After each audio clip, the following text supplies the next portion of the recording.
quick adjustment. 1 second, Coach. Where's Jay? Okay, I'm good over here. You good? Okay. Sorry. Good? Yes, sir. Good. Spring games are unique, and I felt like this one was as good as any that we've been around.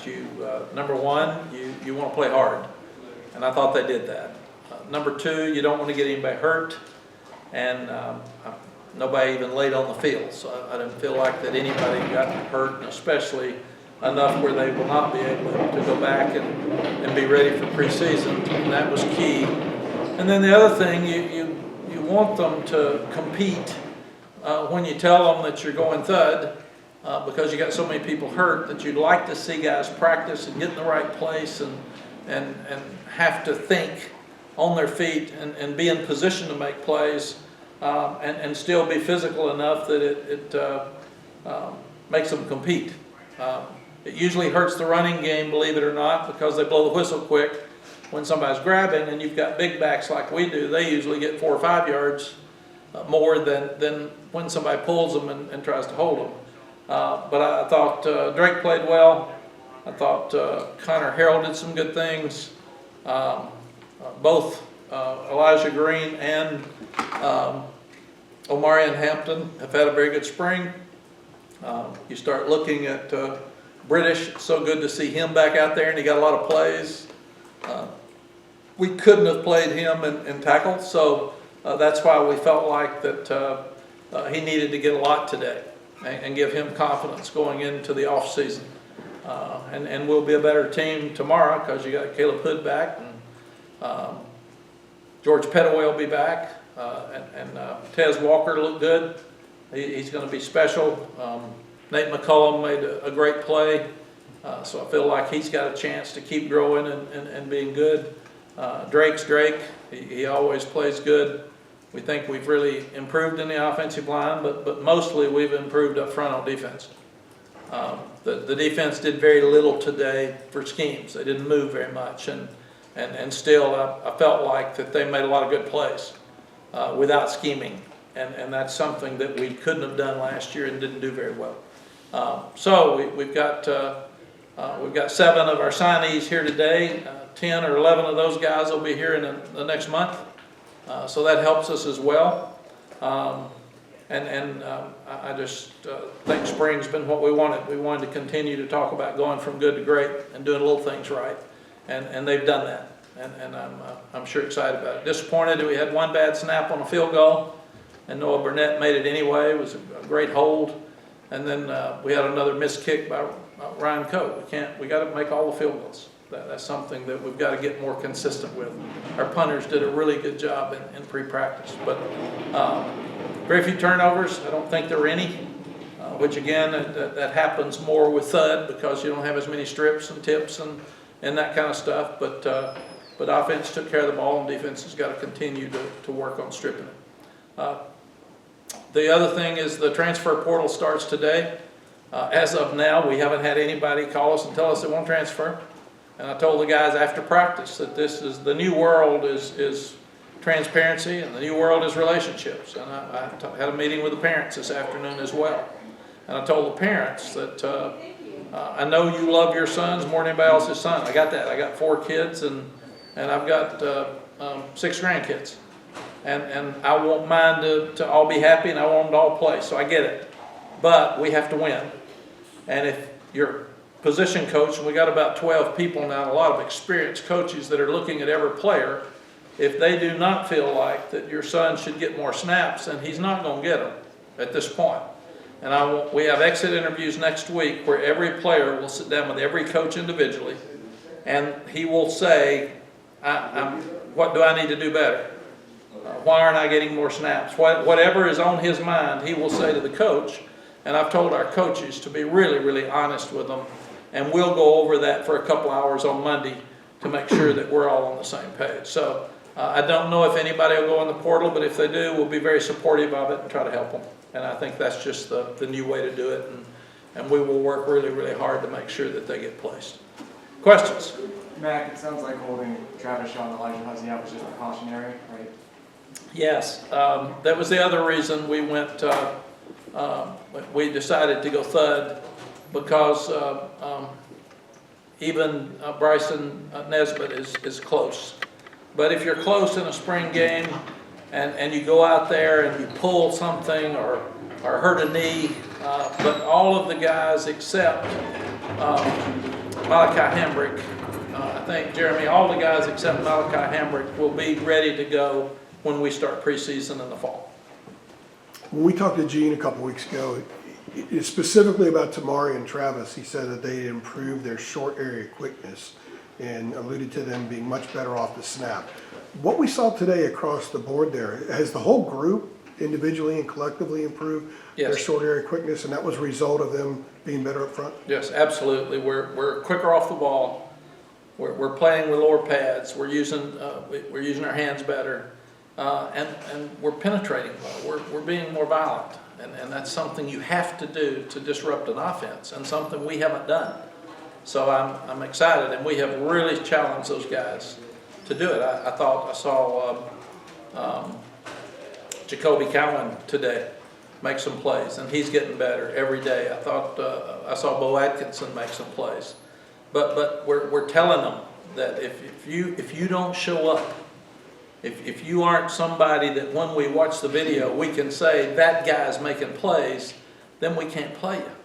But Kevin Hester's had his best spring, and they're all just learning to play with lower pads, and they're growing up, and they know that there's been a whole lot of talk about our defensive front seven, especially our defensive line, not penetrating, not getting tackles for loss, not getting sacks, and I think they've heard it, and they're tired of hearing it, and they're trying to make sure that they're rectified. You've mentioned Bo Atkinson's name a couple times since spring started. Has he worked himself into a position where he could be in the rotation next season? Yes, you've got to look at, this will be Monday, and we should probably have a meeting after Monday so we can talk about the final decisions, but you've got Des Evans back. He wasn't out there today. He'll be a power in.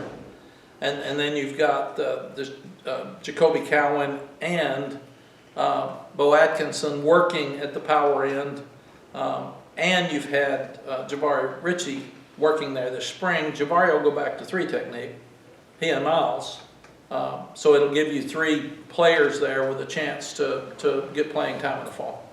How encouraged? And then Rucker Kamen, who's one of the best players we've got, and showed it again today. He shows it every day. He can play both power end and he can play jack. So that helps us, and we're really excited about Amari Gaynor. He helps us because he gives us another older guy at the jack position, and he gets better every day because he hasn't played that position. And then J. Brown Harvey made some plays today. Tyler Thompson made some plays today. Those guys are good young guys that we feel like have a year to grow. But when those older guys leave, we've got to have somebody to step up. Yes? Sorry to interrupt. Yeah. How encouraging was it to see the new receivers in McCollum and Walker translate what they've been doing in practice into the game? Yeah, it was really good. At one point early in the spring, I started worrying about, because we had guys out with all of the secondary guys that were out for sure, you get some guys hurt in spring, you hit more in spring than you do in the fall, would we be able to have enough to play? So I felt like that our guys needed to play in front of a crowd. They needed to have conversation about them. They need to be able to handle that. I thought Connor Harrell needed to be able to play in front of a crowd. So all of those were reasons that we decided to play today. And then until really this morning, I didn't decide to go thud. And then at halftime, I just decided let's just stay thud, because we had to play Omarion and Elijah in that last 25 plays when we had a lot of younger guys in there, and I didn't want somebody to fall into their legs because we're thin at running back as well. Mack, what have you made of, I guess the chemistry, what Drake has been able to develop with Tez Walker, with Nate McCollum, and maybe how quickly that's happened? It seems like, those guys, he's connected with both of those guys throughout the spring, and obviously you saw it today. Yes, one of the main reasons those two are here is Drake. He recruited them, and he recruited them hard, and they came here because they believe in him. And then Drake is one of those guys that just subtly works so hard. So he's out there throwing with them every day. I'm surprised he's not out there after the scrimmage throwing to him. And he stays after every practice and throws to him. And that's just who he is. So it'll be so much better in the fall because he's going to throw to him every day between now and the time we start with preseason. And when you have a quarterback with experience, it really helps player-led practices. Drake knows the offense, and we didn't do anything today we hadn't been doing on either side of the ball. We decided that we would not do anything today that we hadn't done last year.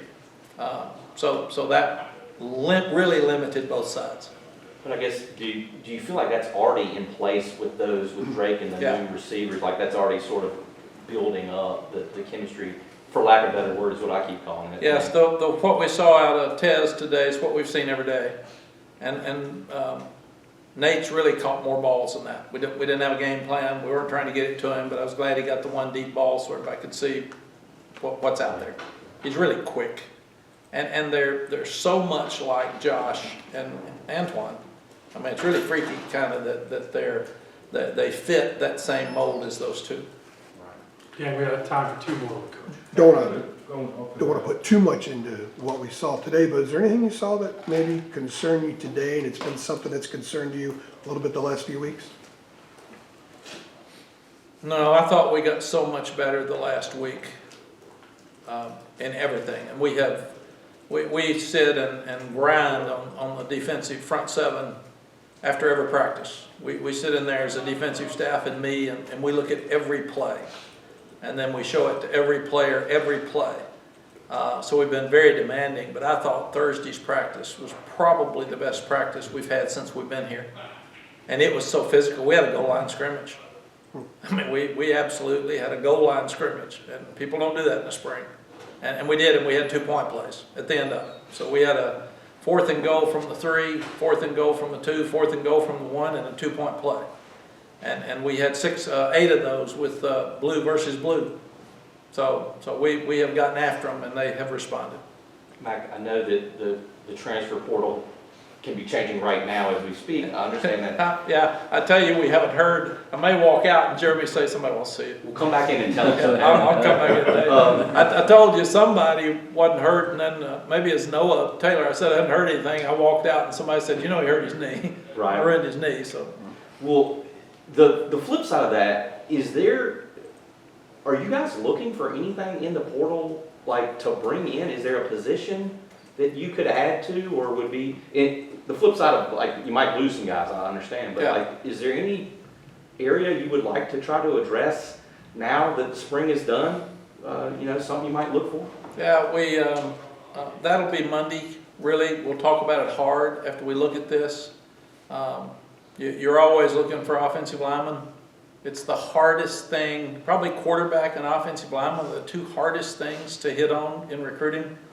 You make more mistakes with both, and it may be a systems quarterback that had great receivers, or you got to come here and fit and be able to handle everything. You never know, and that's where constantly evaluating who we have at quarterback behind Drake, because we've had 2 great ones. We've had 2 NFL guys, and we've got to look hard at what we've got. And the other thing is any great player that you feel like can come in and start. I think just about every one of the guys that we signed is going to make an impact on our team. Right. And that's unusual. I'm hearing coaches across the country that say if they're hitting on 33% with their transfers, they're lucky. And all the guys are playing that have transferred in here. And that's pretty special. So Adam, more than anything else, we will talk Monday. And then the other thing is, I'm sure that we've gotten calls today already. Pat, that's why his position is so important to us, Pat Suttis. He said this morning at 8 o'clock there are already 17 guys in the portal. So I'm sure when I walk in, Pat may say, we got 3 that want to talk to you, but he also may say, we got 5 want to come. So you just don't know. It's you really have to look hard at your roster management. That's become tougher than ever before. All right. Thanks, Coach. Thank you all. Gang, we'll find a time once we get